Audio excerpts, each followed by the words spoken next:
Welcome back to consecutive day 1199 of a diary of a runpreneur. And today's episode I'm going to talk to you about getting the keys to a new opportunity.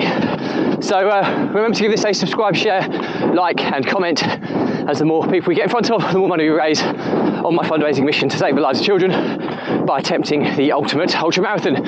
All the information about the challenge, how you can get involved, is in the link in the comments below. Thank you as always, and let's get started.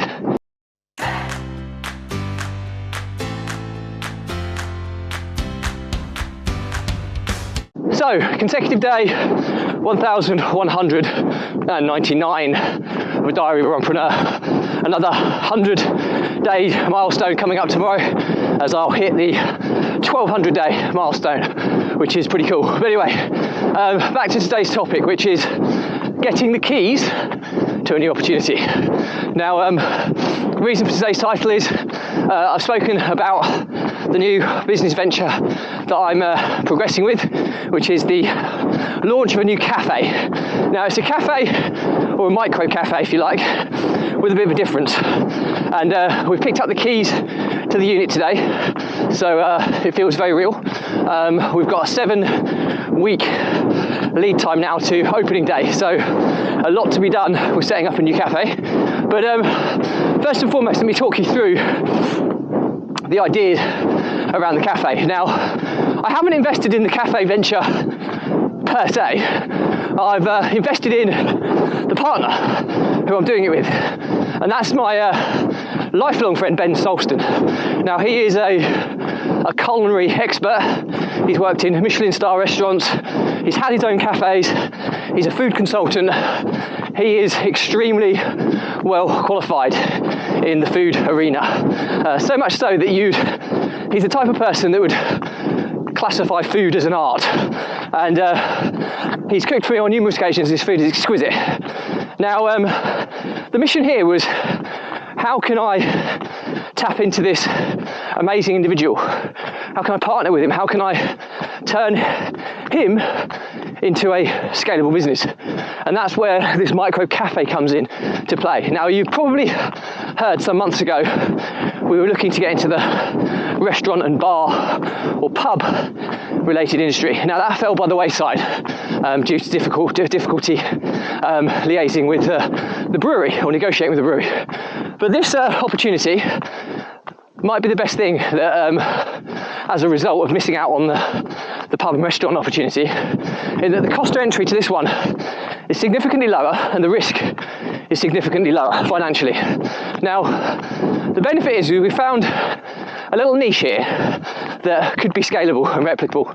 First and foremost, we've got a number of USPs that we're focusing on. First and foremost, we're picking the micro cafe space. So not big cafes in really busy locations where the overhead alone to run one of these units is significantly high, which puts huge pressure to turn a profit very quickly to make it sustainable. So we're focusing on the micro locations, micro-sized cafes. Now, this cafe can probably seat around 40 covers. So that's the kind of size that we're looking for. Now, obviously, you can rinse and repeat those covers throughout the day, but in any one sitting, it would take around 40 covers. It's also located in a relatively an average-sized village community with lots of surrounding villages where it could have an extended catchment. But interestingly, it's in a fairly affluent area. So this was important for the first one, pure and simply because cost of living crisis, etc., has to be taken into consideration when taking on a venture into this space. So because it's in a location which has got a slightly more limited catchment area, the rent is lower on the lease. However, when you can kind of find some niche points that you can focus on. Now, first and foremost, we're on the edge of an industrial estate, although there is the ability to walk to it within the village vicinity. So there is a ready-made customer base in the industrial estate. So the workers, the employees, the customers, straight away there is a customer base there that hasn't currently served.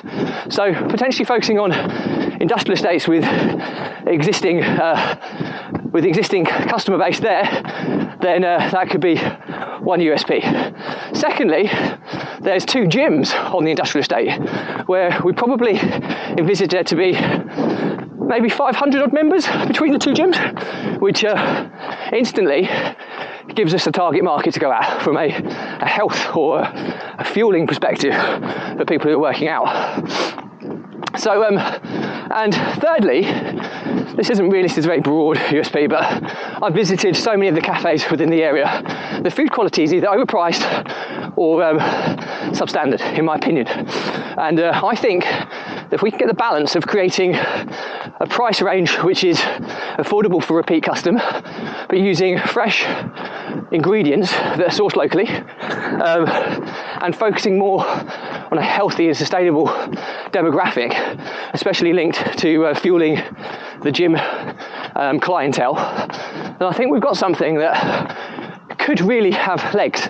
Now the reality is just with the industrial estate alone, I mean, the industrial estate alone and the gym members, if we can entice them in with some kind of loyalty scheme as part of being local clientele, that would possibly bring in a consistent number of covers on a daily basis.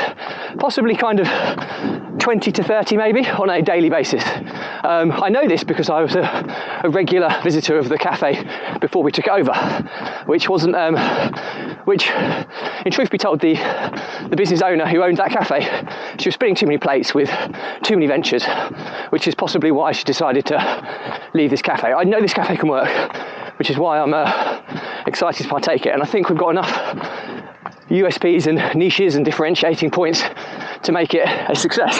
So really excited, picked up the keys today. We've built out the timeline of events that need to happen in order to get this cafe live and open by the 1st of November. So I'm going to leave it there for today, but the learnings from my diary are, when you're looking at a new venture, you've got to look at the problems that your venture can solve and then look at the demand on those problems.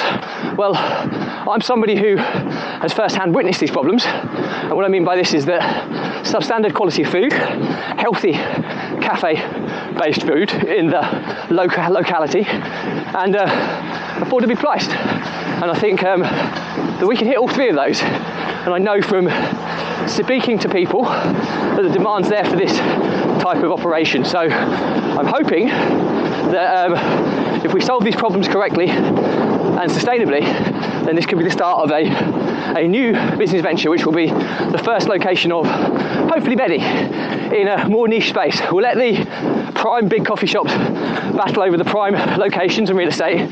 We're going to focus on industrial estates or areas of existing clientele on our doorstep, and areas where we can be near to gyms to cater for that clientele, and affordably priced fresh ingredients. So yeah, so that's it for me today.